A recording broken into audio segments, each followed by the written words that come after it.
की शुमाल चाइना के 7 सहराओं में से एक है।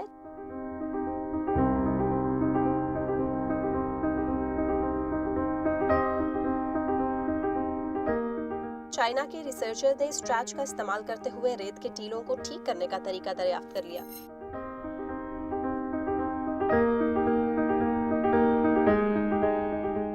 पॉलीलैक्टिक एसिड की आम किस्म से स्टार्च बनाई जाती हैं। खुदाई, पॉलीमराइजेशन और मेल्टिंग स्पिनिंग के अमल के बाद स्टार्च को फाइबर में तब्दील कर सकते हैं। आखिरकार हमारी मुनफरिद निटिंग और कैनिंग टेक्नोलॉजी के साथ फाइबर से टेलू में हसार बनाया जाएगा।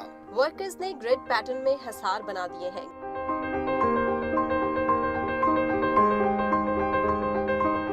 ग्रिड ने हवा की रफ्तार को कम किया है।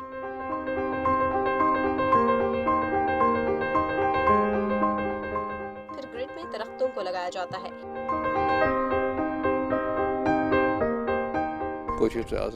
माजी में हम स्ट्रॉ बैरियर्स और विलो बैरियर्स को इस्तेमाल करते हैं। अब हम रुकावटें बनाने के लिए नए मटेरियल पॉलीलैक्टिक का इस्तेमाल करते हैं। ये मटेरियल माहौल दोस्त है। ये लेबर कॉस्ट को बहुत कम कर देती है।